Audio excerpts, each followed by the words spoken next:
साथियों नमस्कार, महिया पाठशाला में आपका हार्दिक स्वागत एवं अभिनंदन। हम बात करेंगे एजुकेशन मैनेजमेंट के बारे में। एजुकेशन मैनेजमेंट आपके ग्रेड फर्स्ट पाठ्यक्रम में प्रथम प्रश्न पत्र में एक महत्वपूर्ण भूमिका निभाता है। इसी के साथ साथ हम देखते हैं कि एजुकेशन मैनेजमेंट के कुछ टॉपिक हमारे रीट में भी जोड़े गए थे। रीट के लेवल फर्स्ट व सेकंड दोनों में इसके कुछ महत्वपूर्ण टॉपिक जोड़े गए थे। हम बात करते हैं कि एजुकेशन मैनेजमेंट है क्या। एजुकेशन मैनेजमेंट शिक्षण जो संस्थाएं हैं उनकी क्रियाओं में होने वाले शिक्षण, प्रशिक्षण एवं अनुसंधान में जो उपलब्ध जो मानवीय और भौतिक संसाधन हैं उनको आप किस प्रकार से उपलब्ध और दक्षतापूर्ण उसका प्रयोग कर रहे हैं, आप उसको किस प्रकार से अपने लक्ष्यों की प्राप्ति में आप सहयोगी साबित कर रहे हैं, ये क्या है? एजुकेशन मैनेजमेंट है। आप अपने निर्धारित लक्ष्यों को किस प्रकार से उपयोग कर रहे हैं, निर्धारित लक्ष्य और उद्देश्य हैं उनको किस प्रकार से प्राप्त कर रहे हैं, ये क्या है? एजुकेशन मैनेजमेंट है। एजुकेशन मैनेजमेंट के द्वारा विद्यार्थियों का सर्वांगीण विकास संभव है। क्या है? विद्यार्थियों का सर्वांगीण विकास संभव है। इसी के साथ साथ जो कर्मचारी हैं उनको कार्यकुशलता पूर्वक उनसे कार्य किस प्रकार से करवाना है ताकि उद्देश्यों की प्राप्ति संभव हो सके। तो ये सब हम किस में पढ़ेंगे? एजुकेशन मैनेजमेंट में पढ़ेंगे। एजुकेशन मैनेजमेंट के अंतर्गत हमारे टॉपिक आते हैं शिक्षा में नवाचार, अभिकरण, आरटी एक्ट 2009, इसी के साथ साथ शैक्षिक पर्यवेक्षण, निरीक्षण, नेतृत्व की शैलियाँ इत्यादि। हम महत्वपूर्ण इन टॉपिकों के बारे में बात करते हुए आगे बढ़ेंगे। आज का हमारा टॉपिक रहेगा कि शैक्षिक जो अभिकरण है, जो शैक्षिक एजुकेशन है, एजुकेशन मैनेजमेंट है, वो है क्या, उसका कार्य क्या है, उसकी संकल्पना क्या है, इसके बारे में हम आज अध्ययन करेंगे। तो पहला यूनिट अपना कौन सा रहेगा? शैक्षिक प्रबंधन। एजुकेशन मैनेजमेंट जो है उसके कार्य संकल्पना हमारा क्या रहेगा? प्रथम यूनिट रहेगा। इसके बारे में हम आज विस्तार पूर्वक अध्ययन करेंगे और देखेंगे कि इसमें कौन कौन से हमारे महत्वपूर्ण बिंदु हैं। तो सबसे पहले हम शैक्षिक प्रबंधन का अर्थ के बारे में जानेंगे।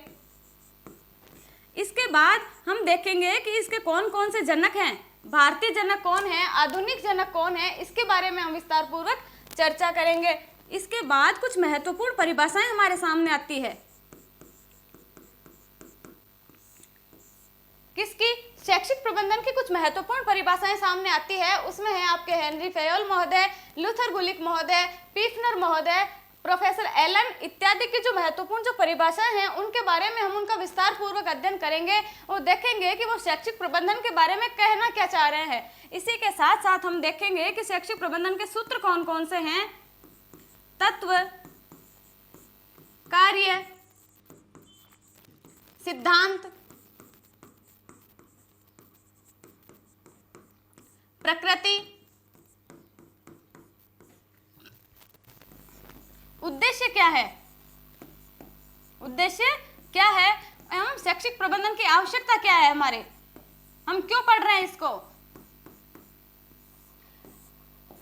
एवं शैक्षिक प्रबंधन की प्रमुख विशेषताएं कौन कौन सी रहेंगी, इनके बारे में हम विस्तार पूर्वक अध्ययन करेंगे। शैक्षिक प्रबंधन के बारे में राजस्थान में जो शैक्षिक प्रबंधन है, जो हमारे सिलेबस का जो शैक्षिक प्रबंधन है, उसके बारे में अध्ययन करने से पूर्व हम कुछ इसकी महत्वपूर्ण पृष्ठभूमि के बारे में अध्ययन करते हैं। तो देखते हैं कि 1813 में एक एक्ट आता है और वो एक्ट आपका कौन सा है? Charter act. कौन सा? Charter act. 1813 में एक एक्ट आता है, चार्टर एक्ट, और उस समय भारत पर अधिकार किसका है? ब्रिटेन का। ब्रिटेन के भारत में अधिकार के समय प्रधानमंत्री हैं रॉबर्ट जैकिंसन, सम्राट हैं जॉर्ज तृतीय, एवं बंगाल के जो गवर्नर हैं वो है लॉर्ड मिंटो। कौन? Lord Minto. अब बात आती है कि 1813 के चार्टर एक्ट के समय घटनाएं क्या हुई थी। तो 1813 के चार्टर एक्ट के समय जो ईस्ट इंडिया कंपनी है, कौन सी? East India company. इस ईस्ट इंडिया कंपनी ने जो भारत में जो प्रबंधन एवं प्रशासन का अधिकार था वो अपने हाथों में ले लिया। क्या कर लिया? अपने हाथों में ले लिया। इसने कहा कि जो भारत में प्रबंधन एवं प्रशासन है उसका कौन क्रियान्वयन करेंगे? हम करेंगे। बात करें कि ईस्ट इंडिया कंपनी भारत कब आती है, इसकी स्थापना भारत में कब होती है, तो ईस्ट इंडिया कंपनी की भारत में स्थापना आपके होती है 31 दिसंबर 1600 ईस्वी में। कब? 31 दिसंबर 1600 ईस्वी में ईस्ट इंडिया कंपनी भारत आती है व्यापार करने के लिए। इसी के साथ साथ ईस्ट इंडिया कंपनी का नाम हमारे सामने एक और आता है और वो नाम है आपके यदाकदा जोन कंपनी। कौन सा? यदाकदा जोन कंपनी। अब ईस्ट इंडिया कंपनी ने क्या किया कि जो भारतीय प्रबंधन था, भारतीय प्रबंधन एवं जो प्रशासन था, उसका अधिकार अपने हाथ में ले लिया था। किसने? ईस्ट इंडिया कंपनी ने। इन्होंने कहा कि प्रबंधन व प्रशासन के जितने भी अधिकार हैं, इन पर जो भी कार्य करना होगा वो ईस्ट इंडिया कंपनी करेगी, ना कि भारतीय करेंगे। किसने कहा? ईस्ट इंडिया कंपनी ने। कब कहा? 1813 के चार्टर एक्ट के समय कहा। अब एक घटना ये होती है, लेकिन दूसरी यह है कि इस समय, किस समय? 1813 के चार्टर एक्ट के समय भारत पर, किसमें? भारत पर जो शिक्षा में होने वाला व्यय था प्रतिवर्ष, उसको निर्धारित कर दिया। कितना? 1 लाख। कब निर्धारित किया? 1813 के चार्टर एक्ट के समय भारत पर जो होने वाला शिक्षा पर व्यय था उसको 1 लाख रुपए निर्धारित कर दिया। लेकिन बात आती है 1833 के चार्टर एक्ट की। कौन सी? 1833 में एक एक्ट और आता है, चार्टर एक्ट। कौन सा? Charter act. इस चार्टर एक्ट के समय आपके सम्राट हैं वो है विलियम बेंटिंक। कौन है? William Bentinck. अब बात करते हैं कुछ महत्वपूर्ण घटनाएं, कुछ महत्वपूर्ण बातें विलियम बेंटिंक के बारे में। विलियम बेंटिंक के बारे में, तो विलियम बेंटिंक जो है, इनको, विलियम बेंटिंक को 1833 का जो चार्टर एक्ट है, इस समय भारत का क्या कर दिया? गवर्नर नियुक्त कर दिया। भारत का गवर्नर नियुक्त कर दिया। कब? 1833 में। किसको? विलियम बेंटिंक को भारत का गवर्नर नियुक्त कर दिया जाता है। दूसरी जो है बात वो है कि जो 1833 में भारत में जो शिक्षा पर होने वाला व्यय है उसको कितना कर दिया? 10 लाख। लेकिन 1813 में कितना था? 1 लाख रुपए। उसे बढ़ाकर 10 लाख कब किया गया? 1833 के चार्टर एक्ट के समय। कब? 1833 के चार्टर एक्ट के समय। तो 1833 में 2 घटनाएं घटित होती है कि सबसे पहले तो विलियम बेंटिंक को भारत का गवर्नर नियुक्त कर दिया जाता है। किसको? विलियम बेंटिंक को। दूसरा जो है कि भारत पर जो शिक्षा में होने वाला व्यय है वो 1 लाख से बढ़ाकर 10 लाख कर दिया। कब? 1833 के चार्टर एक्ट के समय। अब बात करें शैक्षिक प्रबंधन के बारे में। शैक्षिक प्रबंधन क्या है? शैक्षिक प्रबंधन है आपके शिक्षा के क्षेत्र में उचित व्यवस्थाएं करना, ताकि क्या किया जा सके? एक तो बच्चों का सर्वांगीण विकास किया जा सके, उनमें जो अंतर्निहित जो उनकी योग्यताएं हैं उनको आप बढ़ा सके, उनका विकास कर सके, ताकि क्या हो सके? जो शिक्षा के जो पूर्व निर्धारित जो लक्ष्य हैं उनको आप प्राप्त कर सके। अब 1964-66 में एक एक्ट आपका आयोग आता है, कोठारी आयोग। कौन सा? कोठारी आयोग। कोठारी आयोग कहता है कि जो भारत का भविष्य है, भारत का फ्यूचर जो है वो उसकी कक्षा में निर्मित हो रहा है। कैसे? कि भारत का भविष्य विद्यार्थी है। कौन है? विद्यार्थी। क्योंकि विद्यार्थी ही भारत में आने वाली शिक्षा और भारत के विकास को आगे बढ़ाने का कार्य करेंगे। ये किसने कहा था? कोठारी आयोग ने कहा था। किसने? कोठारी आयोग ने। कोठारी आयोग ने। कोठारी आयोग 1964-66 में आता है। कब? 1964-66 में आता है और वो कहता है कि भारत का भविष्य कौन है? बच्चे। और कहाँ निर्मित हो रहा है? वो कक्षा में निर्मित हो रहा है। किसने कहा? कोठारी आयोग कहता है। अब देखें कि जो शैक्षिक प्रबंधन का जो विकास है वो औपचारिक रूप से कहाँ से प्रारंभ होता है? तो औपचारिक रूप से इसका विकास प्रारंभ होता है आपके इंग्लैंड की औद्योगिक क्रांति से। कहाँ से?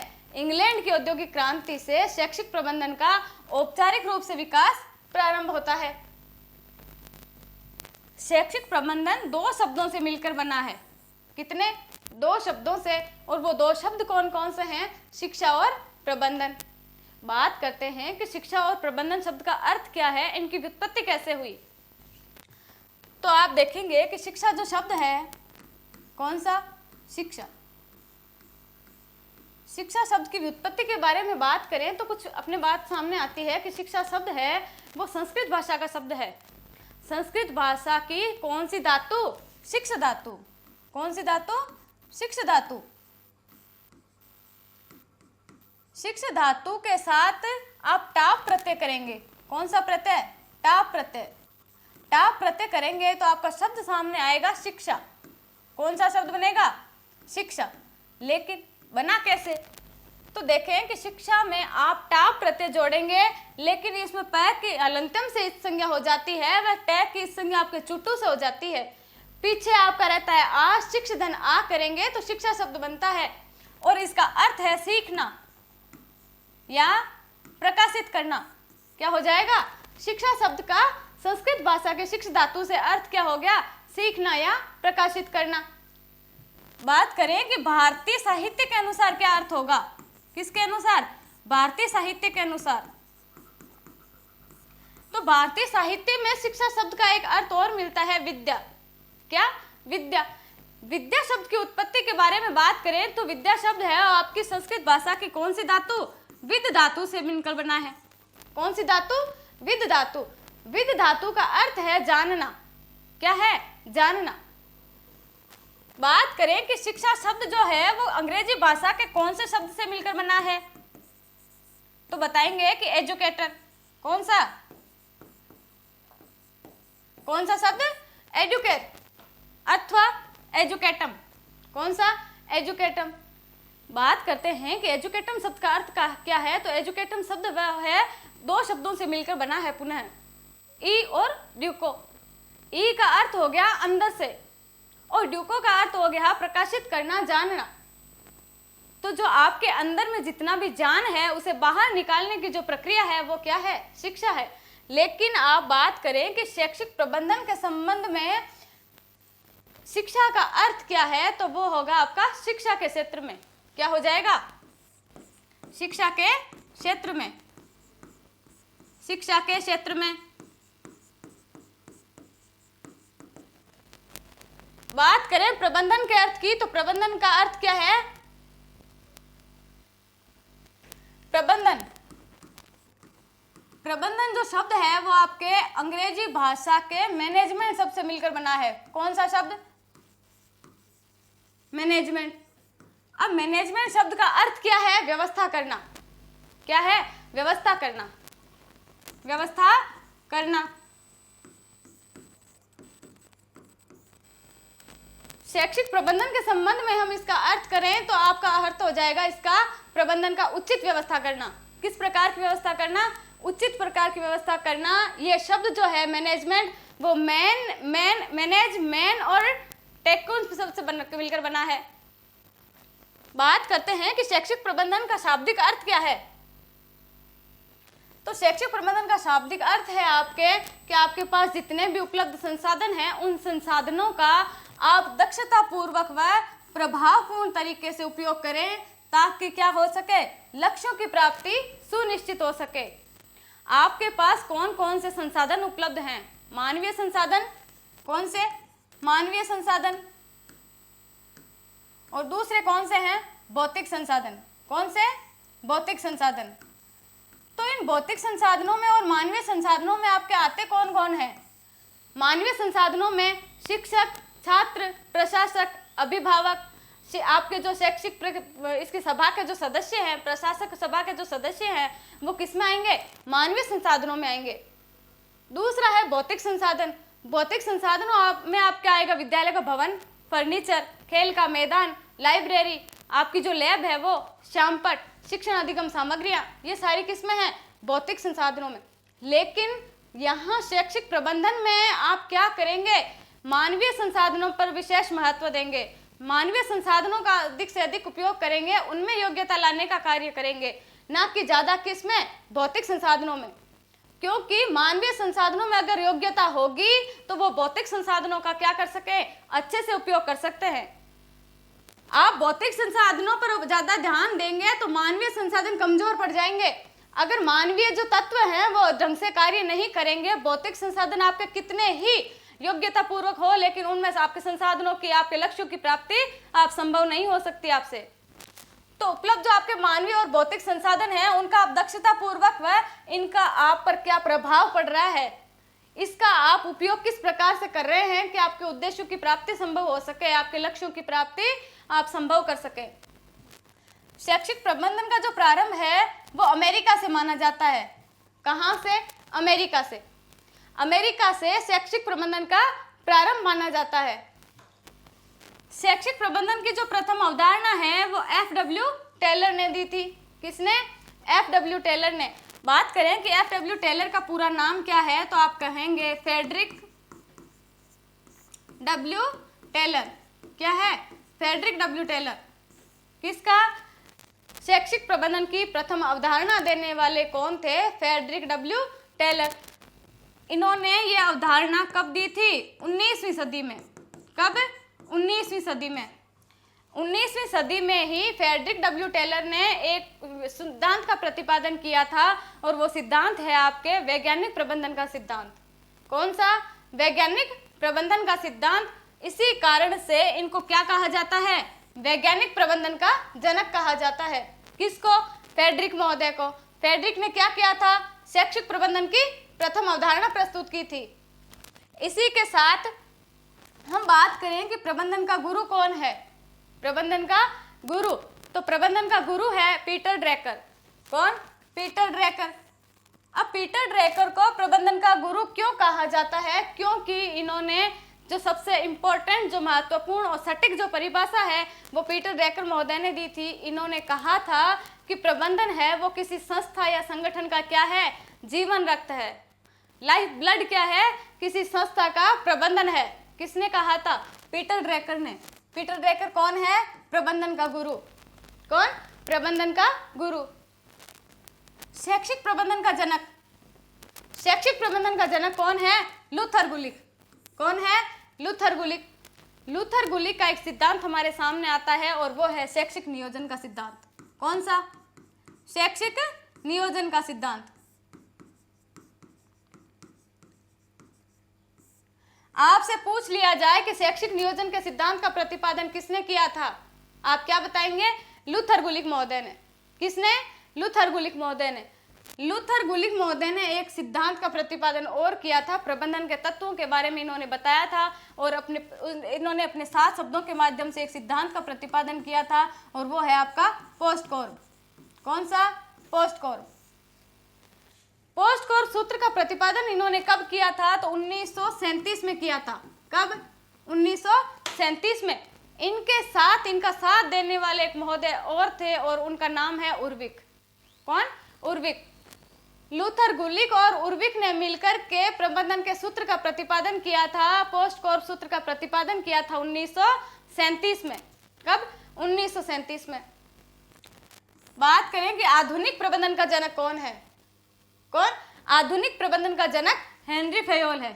कौन है? Henry Fayol. हेनरी फयोल के बारे में कुछ महत्वपूर्ण बातें सामने आती है कि हेनरी फयोल का समय कब माना जाता है? क्या? हेनरी फयोल का समय। हेनरी फयोल का समय आपके माना जाता है 1841 से 1925। कब? 1841 से 1925 के मध्य। कौन? हेनरी फयोल महोदय। इन्होंने कौन से सूत्र का प्रतिपादन किया था? आप बताएंगे। PO-CCC सूत्र का प्रतिपादन किया था। PO-CCC सूत्र का प्रतिपादन किसने किया? हेनरी फयोल महोदय ने।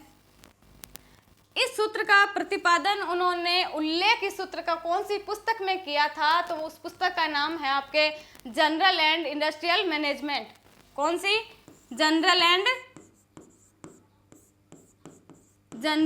Industrial management. कौन सी? Industrial management.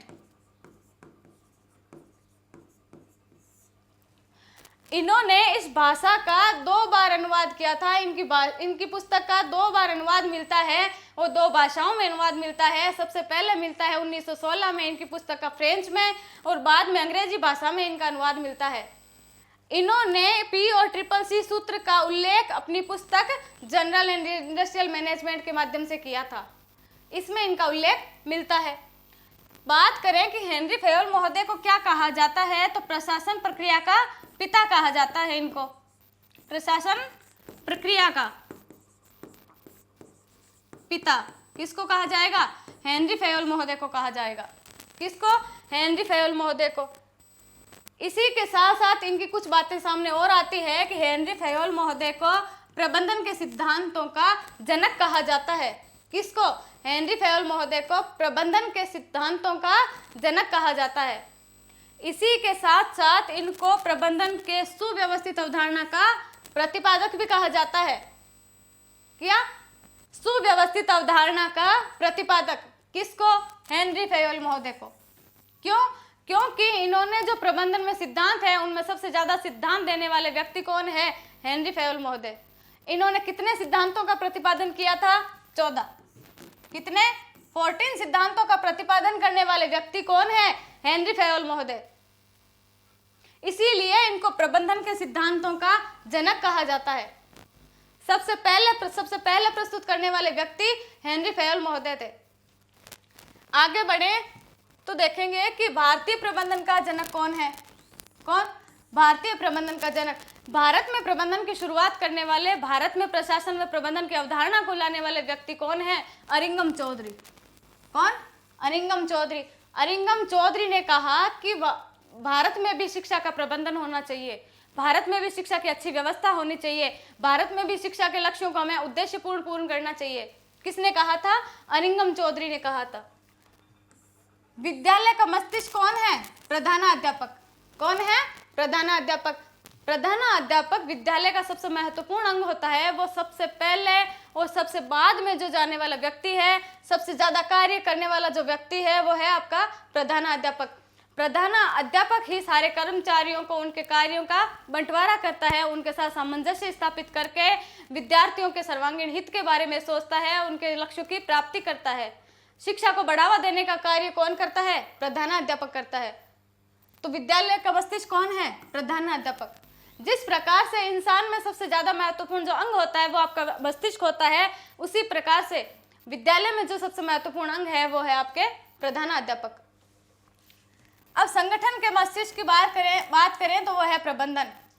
कोई सत्ता है, कोई संगठन है, कोई ऑर्गेनाइजेशन है, उसमें सबसे जो महत्वपूर्ण क्या है? प्रबंधन है, मैनेजमेंट है। जब तक उसका मैनेजमेंट नहीं होगा तब तक क्या है? उसके लक्ष्यों की प्राप्ति नहीं कर सकते। उस संगठन के होने या ना होने से फर्क नहीं पड़ेगा जब तक कि उसके उद्देश्यों की पूर्ति नहीं हो पा रही हो, जब तक वो संगठन सही प्रकार से कार्य नहीं कर रहा हो। वो कब करेगा? जब उसके पास अच्छी व्यवस्था होगी, अच्छा प्रबंधन होगा। क्या होगा? अच्छा प्रबंधन होगा। तो प्रबंधन का संगठन का मस्तिष्क कौन है? प्रबंधन। प्रबंधन का हृदय की बात आती है तो वो है आपका अभिप्रेरणा, मोटिवेशन। आप प्रबंधन कब करेंगे? आप प्रबंधन क्यों करेंगे? आपकी रुचि है या नहीं है?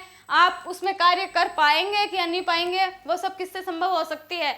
मोटिवेशन से संभव हो सकती है। आपको जब मोटिवेशन मिलता है, आपको जब प्रेरणा मिलती है, तो आप में कार्य करने का उत्साह जागृत होता है। आप उस कार्य को सोचते हैं कि हाँ ये कार्य मैं कर लूंगा या कर लूंगी। ये किससे संभव है? अभिप्रेरणा से संभव है। तो प्रबंधन है वो हृदय है अभिप्रेरणा। प्रबंधन का हृदय कौन है? अभिप्रेरणा है। मैनेजमेंट का हृदय कौन है? अभिप्रेरणा है।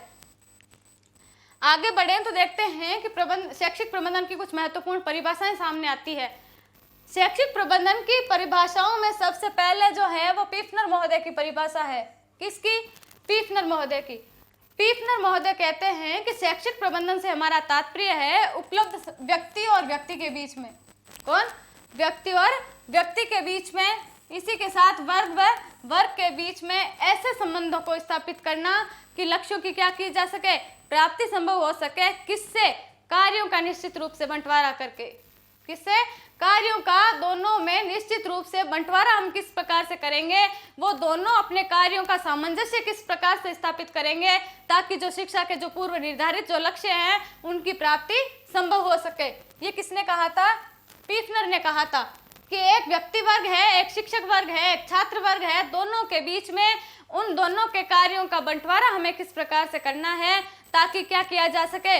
लक्ष्यों की जो प्राप्ति है वो संभव कर सकें, उन दोनों में सामंजस्य स्थापित कर सकें, उन दोनों में कार्यों का बंटवारा उनके कार्यों का कर सकें। ताकि वो दोनों ही अपने लक्ष्यों की ओर अग्रसर हो सके, जिससे शिक्षा का समुचित विकास हो सके। ये क्या है? शैक्षिक प्रबंधन। ये पीफनर महोदय कहते हैं। नेक्स्ट जो परिभाषा आती है वो है प्रोफेसर एलन की। किसकी? प्रोफेसर एलन की। प्रोफेसर एलन कहते हैं शैक्षिक प्रबंधन वह कार्य है जो किसी प्रबंधन को करना पड़ता है, किसी प्रबंधन को करना पड़ता है। जो मैनेजमेंट करने वाला जो व्यक्ति है, जो संगठन का, ऑर्गेनाइजेशन का जो हेड है, वो कार्य कौन करेगा? प्रबंधक करेगा। और यही क्या है? शैक्षिक प्रबंधन है। किसने कहा? प्रोफेसर एलन ने कहा। नेक्स्ट जो परिभाषा है लूथर गुलिक की। किसकी? लूथर गुलिक। लूथर गुलिक महोदय कहते हैं कि सत्ता का औपचारिक ढांचा क्या है? शैक्षिक प्रबंधन है। कैसे? कि कोई ऑर्गेनाइजेशन है, उसका आकार क्या है, उसमें संसाधन आप कौन कौन से काम में लेंगे, क्या उसमें मानवीय संसाधन पूर्ण है, क्या उसमें भौतिक संसाधन पूर्ण है, क्या उसमें निर्देशन है, योजनाएं हैं, क्या आप उसमें निर्देशन ढंग से दे रहे हैं? किस सूत्र के माध्यम से कहा था इन्होंने? पोस्ट कॉर्ब। कौन सा? पोस्ट कॉर्ब। पोस्ट कॉर्ब सूत्र के माध्यम से इन्होंने कहा कि सबसे पहले आप शैक्षिक प्रबंधन में क्या करेंगे? योजनाएं बनाएंगे, संगठन बनाएंगे, उसमें कर्मचारियों की नियुक्ति करेंगे, फिर उसमें आप निर्देशन देंगे, आप उसकी रिपोर्टिंग करेंगे। आप उन रिपोर्टिंग करने के बाद में उससे पहले आप क्या करेंगे? दोनों के मध्य जो संसाधन और आपकी जो प्रकृति है, उनके मध्य, संगठन के मध्य सामंजस्य किस प्रकार से स्थापित करेंगे, आप उसमें अनुकूलन किस प्रकार से लाएंगे, रिपोर्टिंग किस प्रकार से करेंगे, आपका बजट कितना होगा, ये सब क्या है? शैक्षिक प्रबंधन है। और ये किसने कहा था? लूथर गुलिक महोदय ने कहा था। नेक्स्ट परिभाषा है E.W. टेलर की। किसकी? E.W. टेलर की। E.W. टेलर कहते हैं शैक्षिक प्रबंधन यह जानने की कला है। लेकिन क्या जानने की कला है?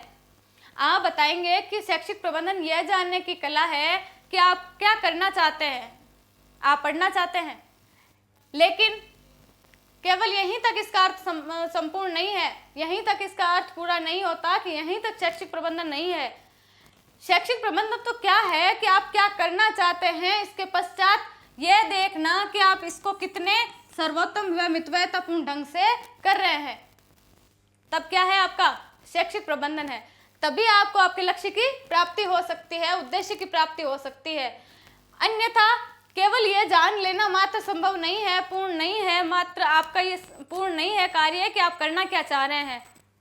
आपको लक्ष्य की प्राप्ति नहीं होगी, आप उसको बिना निर्देशन के किसी कार्य को कर रहे हैं, आपको क्या अपने उद्देश्य प्राप्ति होगी? नहीं।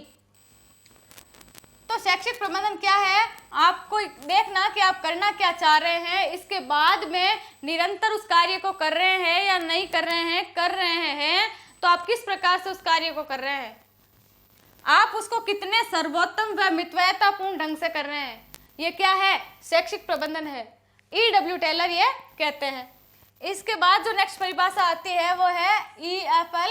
ब्रेक की। E.F.L. ब्रेक कहते हैं शैक्षिक प्रबंधन से हमारा तात्पर्य है व्यवसायिक। कौन सी?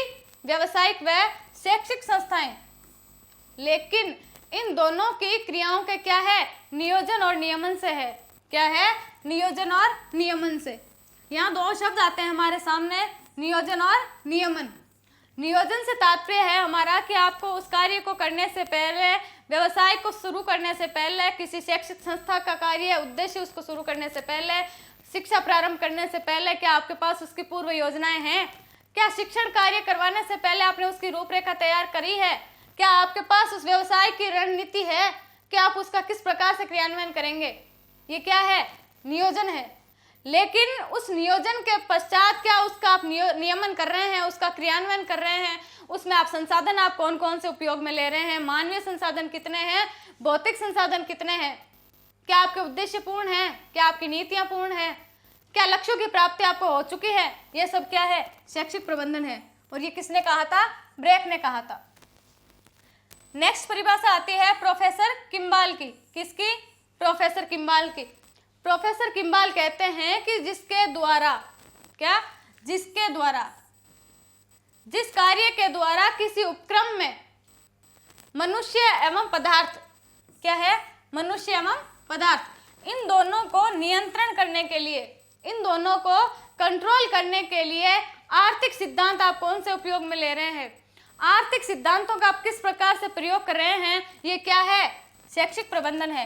क्या है, शैक्षिक प्रबंधन। ये किसने कहा था, प्रोफेसर किम्बाल महोदय ने। नेक्स्ट है हेनरी फयोल महोदय की परिभाषा। हेनरी फयोल महोदय का समय हमने देखा कि 1841 से 1925 के मध्य माना जाता है। इनकी पुस्तक का नाम है जनरल एंड इंडस्ट्रियल मैनेजमेंट। इन्होंने एक सूत्र का प्रतिपादन किया था और वो सूत्र है आपका PO-CCC। कौन सा, PO-CCC।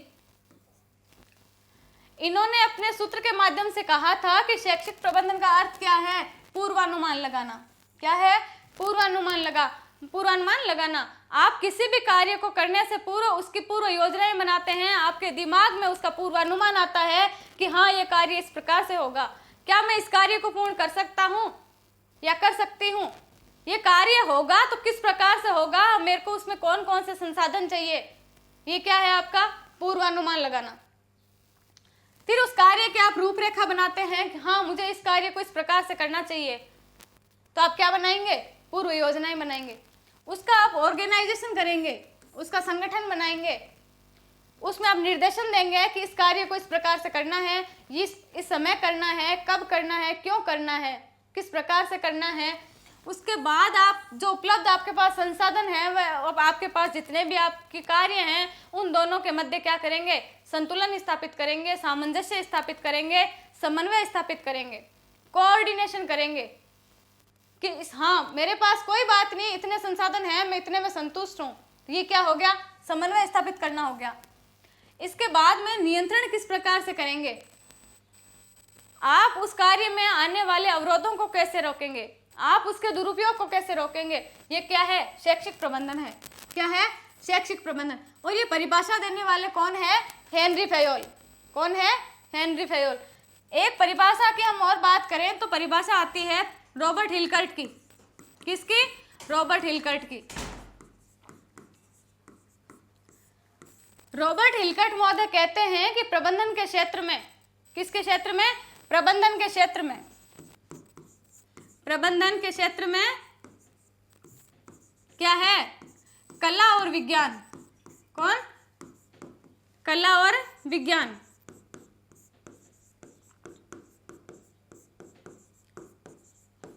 कला और विज्ञान एक ही सिक्के के दो पहलू हैं, एक ही सिक्के के दो पहलू हैं।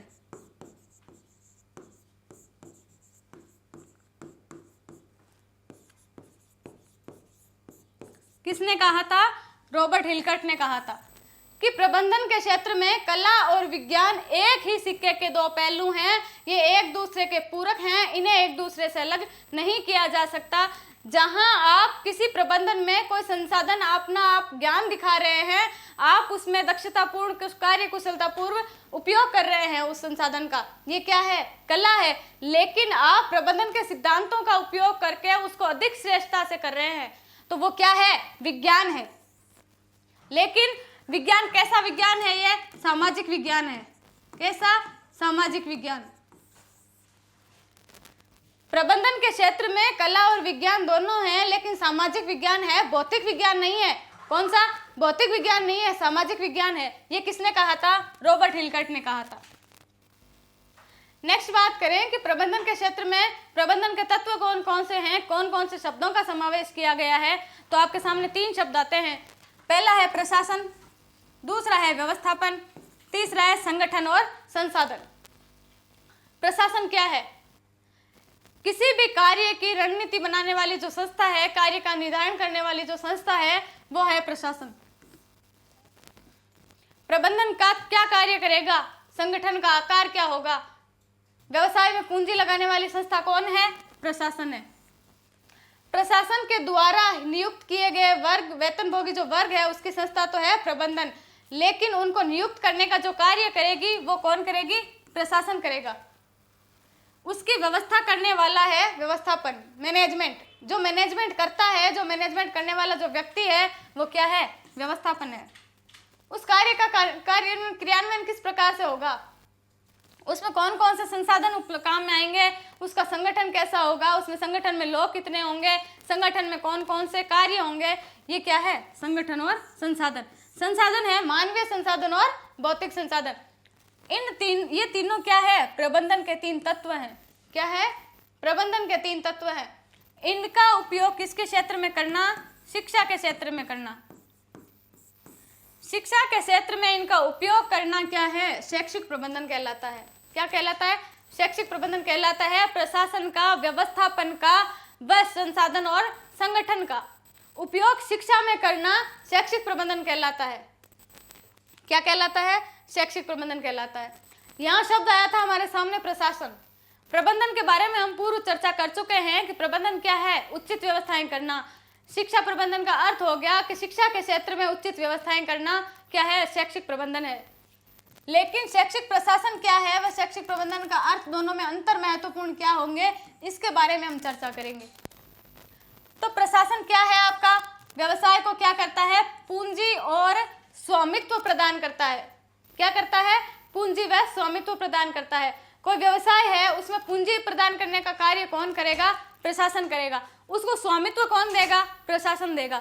लेकिन प्रबंधन क्या है, जो प्रशासन द्वारा नियुक्त वेतनभोगी जो वर्ग है, कौन, जिसने प्रशासन को नियुक्त किया है, प्रशासन ने जिसको नियुक्त किया है, कर्मचारी होंगे। वो कर्मचारी वर्ग किसमें होंगे, प्रबंधन में होंगे।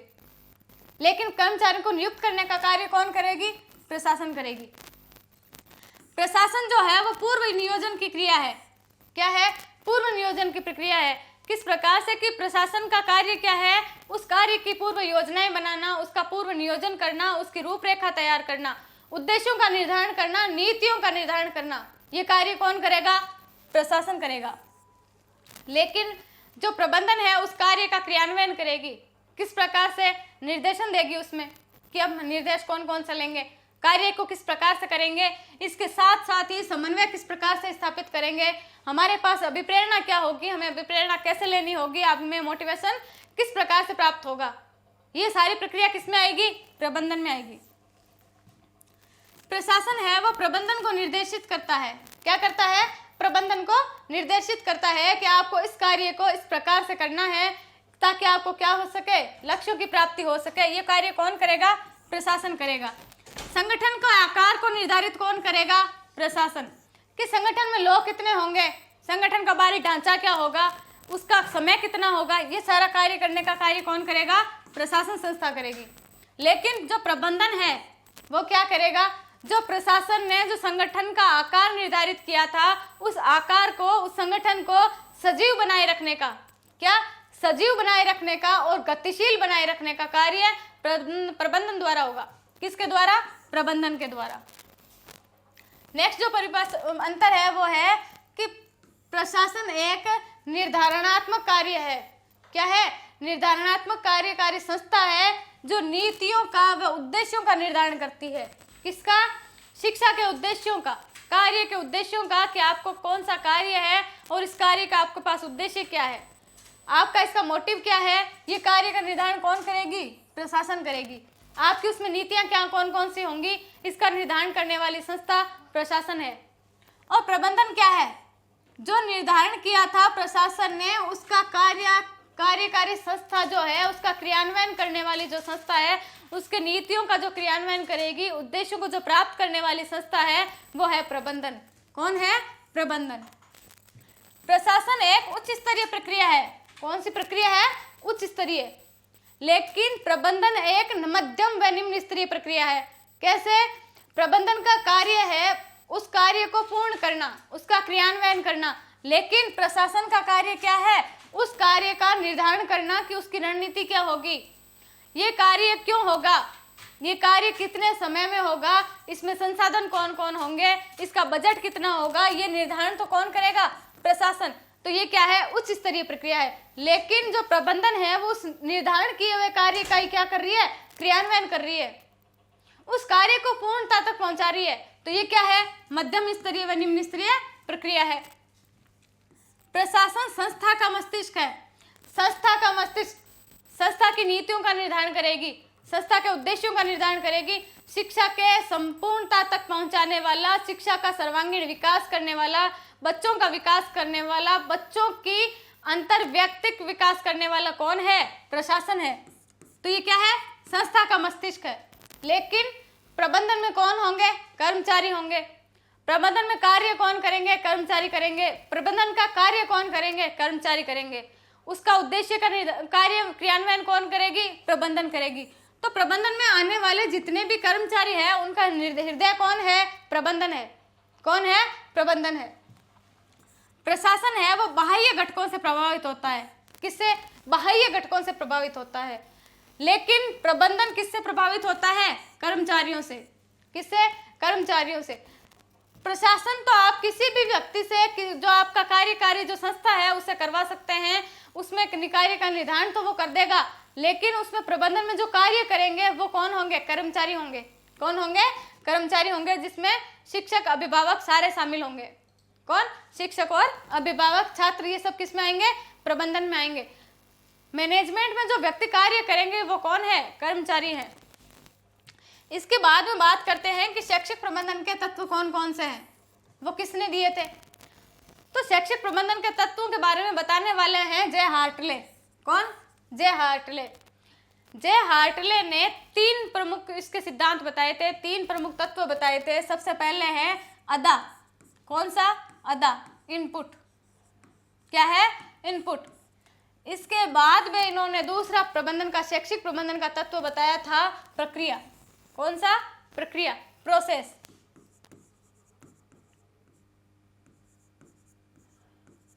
कौन सा? प्रोसेस। फिर है प्रदा, आउटपुट।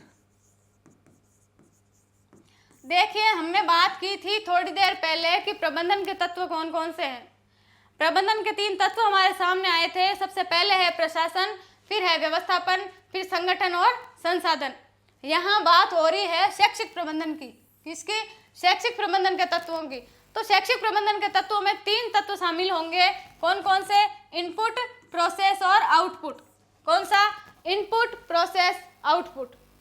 आप किसी भी कार्य को करने के लिए उसमें इनपुट क्या क्या दे रहे हैं, उस कार्य की प्रोसेस चल रही है तो किस प्रकार से चल रही है, फिर उसके बाद में आपको आउटपुट क्या प्राप्त हो रहा है, उसमें आपको उपलब्धियां प्राप्त हो रही है, क्या क्या आपके उद्देश्यों की प्राप्ति हो रही है। ये सब किसने कहा था? जे हार्टले ने कहा था कि शैक्षिक प्रबंधन के 3 तत्व हैं और इन तीनों तत्वों की हम विस्तार पूर्वक चर्चा करेंगे। सबसे पहले तत्व है अदा, इनपुट। कौन सा? अदा। अदा में आपके मानवीय तत्व आएंगे। सबसे पहले मानवीय संसाधन आएंगे। मानवीय संसाधनों में है छात्र, शिक्षक, प्रशासक, प्रधानाध्यापक। कौन सा? प्रधानाध्यापक। प्रधानाध्यापक ये किस में शामिल होंगे? मानवीय संसाधनों में। इसी के साथ साथ इसमें और कौन आएंगे? अभिभावक में इसी में आएंगे। जो शिक्षक है वो उसमें जो सभा के जो सदस्य हैं जितने भी, वो किस में आएंगे? मानवीय संसाधनों में आएंगे। विद्यालय के जो चतुर्थ श्रेणी कर्मचारी हैं वो भी किस में आएंगे? मानवीय संसाधनों में आएंगे। इसके बाद आता है भौतिक संसाधन। कौन सा? इनपुट में भौतिक संसाधन। उन भौतिक संसाधनों में सबसे पहले है स्कूल का भवन, विद्यालय भवन। स्कूल में फर्नीचर कौन कौन सा है? क्या बच्चों के पास डेस्क है? उस डेस्क की ऊंचाई कितनी है? ये सारे किस में आएंगे? इनपुट में आएंगे। क्या विद्यालय में खेल का मैदान है? खेल का मैदान बच्चों के अनुरूप है या नहीं है? ये सारे किसमें? इनपुट के तत्व हैं। यंत्र कौन कौन से हैं? इसी के साथ साथ इसमें आएगा आपका कि विद्यालय में पुस्तकालय है, लाइब्रेरी है या नहीं है, लैब है। इसी के साथ साथ श्यामपट्ट, शिक्षण अधिगम सामग्रियां, ये सारी किस में आएंगी? भौतिक संसाधनों में। किसके? इनपुट के भौतिक संसाधनों में। शिक्षण अधिगम सामग्रियां आपके पास कौन कौन सी हैं? विद्यालय में उस उचित व्यवस्था वातावरण है या नहीं है, बच्चों का विकास ढंग से हो रहा है या नहीं हो रहा है, शिक्षक अपना दायित्व किस प्रकार से निभा रहा है, ये किसमें? अदा में आएगा, इनपुट में आएगा। इसके बाद नवाचार तकनीकियां। नवाचार तकनीकियों में आपके आएंगे ज्ञान वाणी, ज्ञान ऐप, ज्ञान दर्शन, निष्ठा, स्माइल। इसी के साथ साथ आएगा हवा महल, आपका आएगा लहर। ये सब किस में आएंगे? नवाचार तकनीकियों में आएंगे। एडुसेट, ये जितने भी नवाचार तकनीकियां हैं वो किस में है? इनपुट में है। अब आपको इनपुट देने के पश्चात क्या करना होगा? प्रोसेस चलानी होगी। बिना इनपुट के आप प्रोसेस नहीं चला सकते। अगर आपने इनपुट दे दिया और प्रोसेस उसकी नहीं करी तो आपको क्या प्राप्त नहीं होगा? आउटपुट प्राप्त नहीं होगा, और आपको आपके उद्देश्यों की प्राप्ति पूर्ण नहीं हो पाएगी, उद्देश्यों की प्राप्ति सुनिश्चित नहीं हो पाएगी। तो आपके पास आउटपुट में कौन कौन से तत्व आ जाएंगे? प्रक्रिया में कौन कौन से तत्व आ जाएंगे? निष्पत्ति प्रबंधन। कौन सा? निष्पत्ति प्रबंधन, वित्तीय प्रबंधन, कार्मिक, कार्यालय, संस्थान, क्रय और वित्तीय और विभाजन। और आपका संप्रेषण विद्यार्थियों के साथ कैसा है? ये सब किस में आएगा? प्रोसेस, जो प्रोसेस चलाएंगे हम उसमें आएगा। किसमें? प्रोसेस में। इसके बाद है प्रदा, आउटपुट, कि आपको इनपुट देने के पश्चात और प्रोसेस चलाने के पश्चात आपको आउटपुट क्या प्राप्त हो रहा है? ये सब किसमें है? प्रदा में है। प्रबंधन की उपलब्धियां कौन कौन सी है? प्रबंधन को उपलब्ध क्या हो रहा है? प्रबंधन को अर्थात मैनेजमेंट का कार्य पूर्ण कितना हो पा रहा है? ये सब किसमें है? आउटपुट में है। आपकी मनोवृत्ति क्या है? अभिरुचि क्या है? आपके तर्कपूर्ण चिंतन में क्या प्रभाव पड़ा है? आपकी रुचियों में कितना परिवर्तन हुआ है? ये आपको किस प्रकार से प्राप्त होगा? आउटपुट से प्राप्त होगा। इसके पश्चात हम देखते हैं कि प्रबंधन के सूत्र कौन कौन से हैं।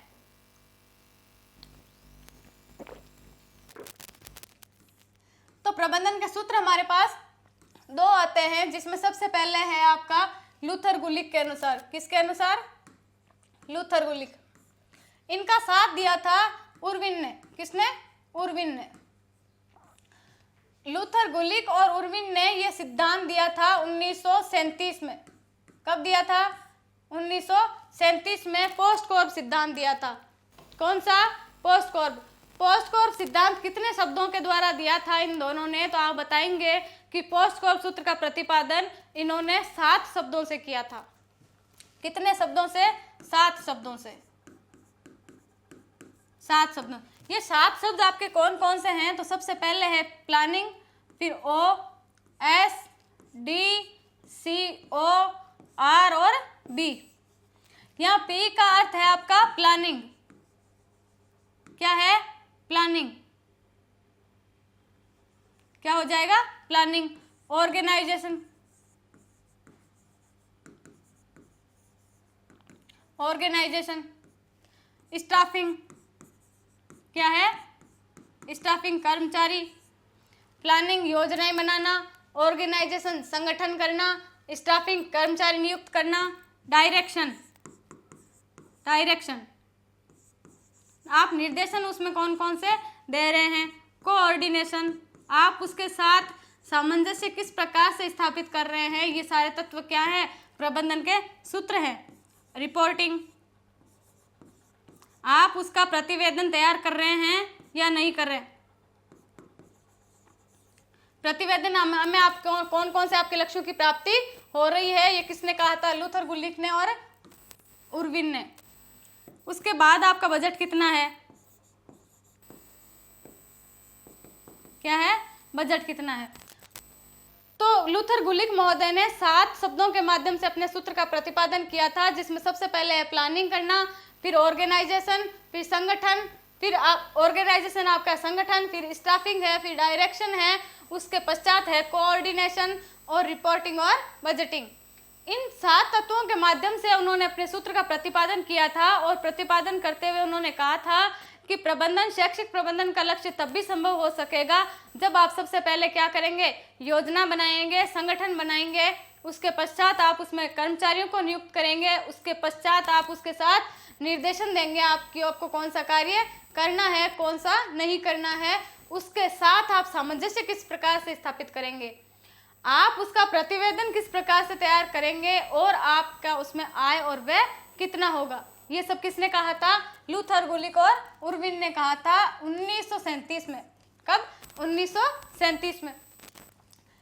प्रबंधन का दूसरा सूत्र आता है आपका PO-CCC। कौन सा? PO-CCC। यह सूत्र किसने दिया था? हेनरी ने। किसने? हेनरी फयोल ने। हेनरी फयोल ने यह सूत्र अपना कौन सी पुस्तक में उल्लेख किया था? तो general and industrial management. General and industrial management.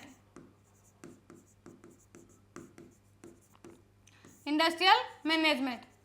इस पुस्तक में इन्होंने 5 शब्दों के माध्यम से अपने सूत्र का उल्लेख किया था और वो 5 शब्द हैं आपके POCCC। कौन से? POCCC।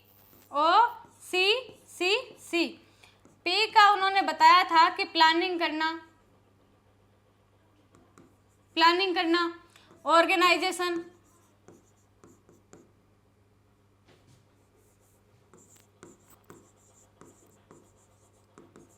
क्या करना? ऑर्गेनाइजेशन करना, संगठन बनाना। फिर कमांड देना, क्या करना? कमांड देना, आदेश देना। फिर कोऑर्डिनेशन बिठाना उनके साथ, क्या करना? कोऑर्डिनेशन बिठाना, समन्वय स्थापित करना। उसके बाद में कंट्रोल करना। इन्होंने क्या बताया था कि आप उनको किस प्रकार से कंट्रोल करेंगे? किसने बताया? हेनरी फयोल महोदय ने अपने सूत्र P और CCC के माध्यम से। तो लूथर गुलिक व हेनरी महोदय के अपने दोनों सूत्रों की बात की कि लूथर गुलिक ने कौन सा सूत्र दिया था? पोस्टकॉर्ब। कौन सा? पोस्टकॉर्ब। और हेनरी महोदय ने कौन सा? P और CCC। अब एक परिवर्तन आता है कि पोस्टकॉर्ब के माध्यम से उन्होंने, अर्थात जो ये लूथर गुलिक महोदय हैं, इन्होंने एक शब्द और जोड़ा था इसमें, और वो शब्द है आपका इल्यूवेशन। कौन सा?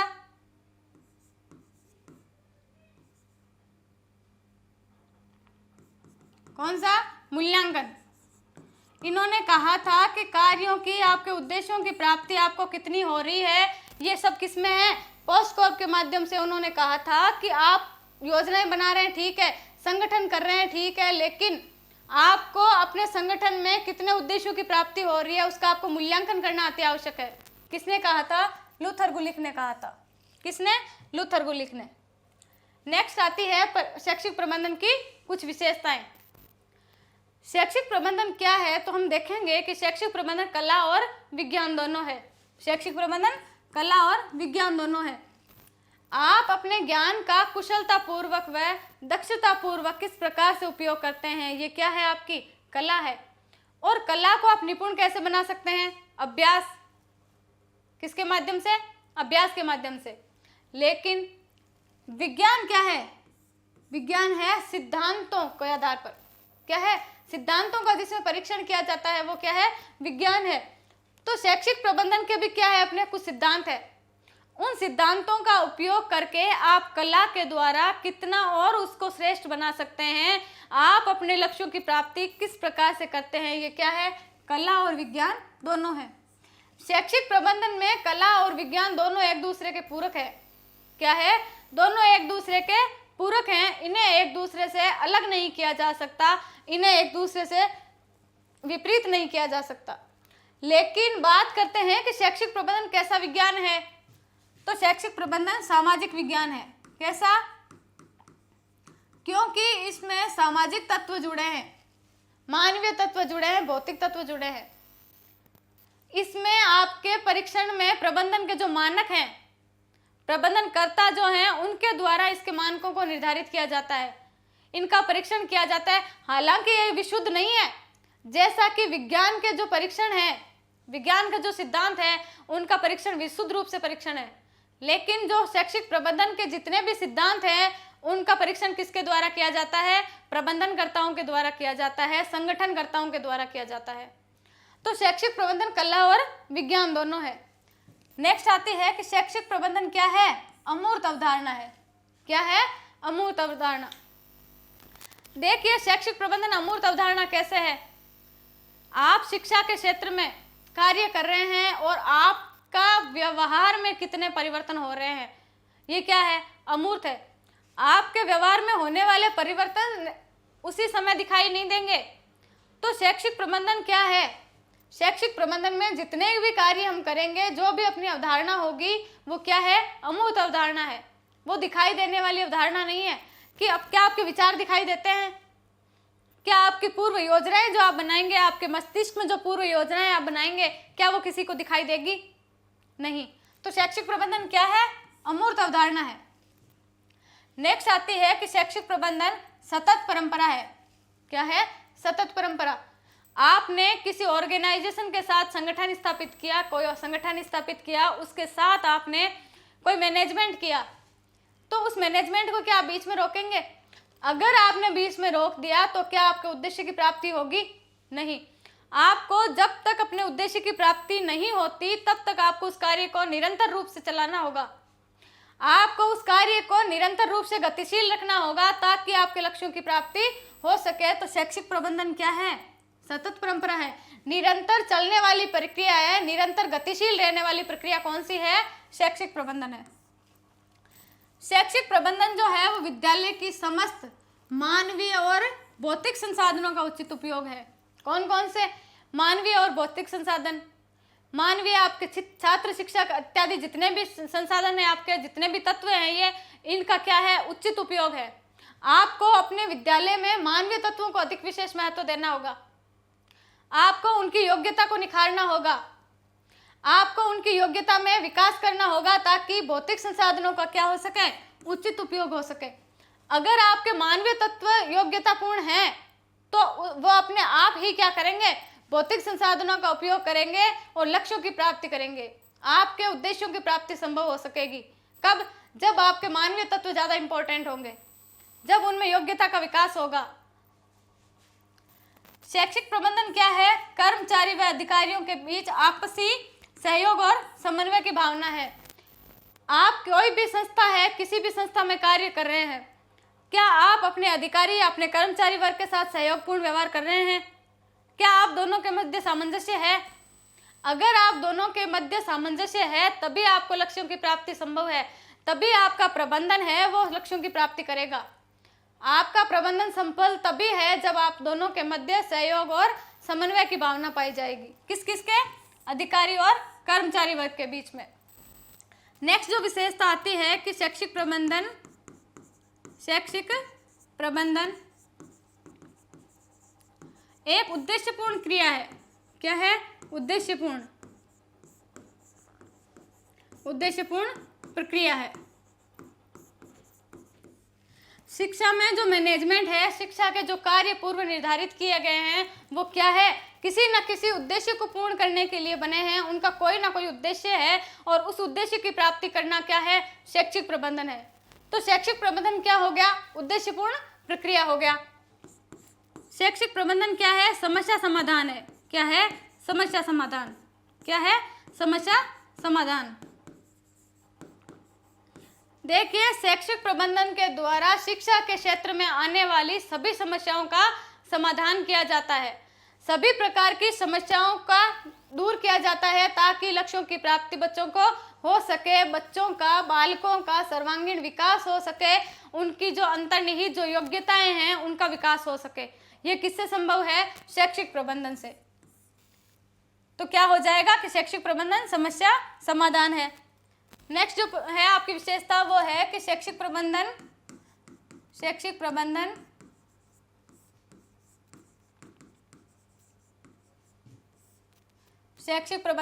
निदानात्मक व क्या है? निदानात्मक है व उपचारात्मक प्रक्रिया है। क्या है? निदानात्मक और उपचारात्मक प्रक्रिया है। किस प्रकार? देखिए, सबसे पहले शैक्षिक प्रबंधन में, किसी भी प्रबंधन में सबसे पहले क्या होगा? उसकी पूर्व योजनाएं होंगी। तो पूर्व योजनाओं के अंतर्गत अपना जो बिंदु निहित होंगे उनमें सबसे पहले वो क्या करेंगे? कोई भी अवरोध है, कोई भी शिक्षा के संबंध में आने वाली जो समस्याएं हैं उनके कारणों का क्या करेंगे? पता लगाएंगे। तो वो क्या हो गया? आपका निदान हो गया। कारणों का पता लगाने के पश्चात उन कारणों को दूर किया जाता है, उनका उपचार किया जाता है। उन कारणों को दूर करके शिक्षा का समग्र विकास किया जाता है। वो क्या है? उपचारात्मक क्रिया है। तो शैक्षिक प्रबंधन क्या है? निदानात्मक और उपचारात्मक क्रिया है। इसमें क्या होता है? कर्मचारियों को उसकी योग्यता के अनुसार कार्य दिया जाता है। किसमें? शैक्षिक प्रबंधन में कर्मचारियों को योग्यता अनुसार कार्य दिया जाता है। योग्यता अनुसार कार्य दिया जाता है। कोई भी कर्मचारी है, उसकी योग्यता क्या है, उसी अनुसार उसको कार्य का भार दिया जाता है। ये नहीं कि आपके जो कर्मचारी हैं वो उस कार्य को नहीं जानते और आपने उस कार्य का भार उसको दे दिया और वो बेचारा बैठा है और वो अपने लक्ष्यों की प्राप्ति नहीं कर सकता। अगर उसको कार्य नहीं आता तो भी आप उसमें क्या करेंगे, उसकी योग्यता का विस्तार करेंगे, उसकी योग्यता का विकास करेंगे, ताकि उसमें योग्यता अनुसार उसको कार्य दिया जा सके और वो अपने लक्ष्यों की प्राप्ति कर सके। इसके पश्चात आता है कि शैक्षिक प्रबंधन जो है वो परिणाम उन्मुखी प्रक्रिया है। क्या है? परिणाम उन्मुखी प्रक्रिया है, रिजल्ट ओरिएंटेड प्रक्रिया है।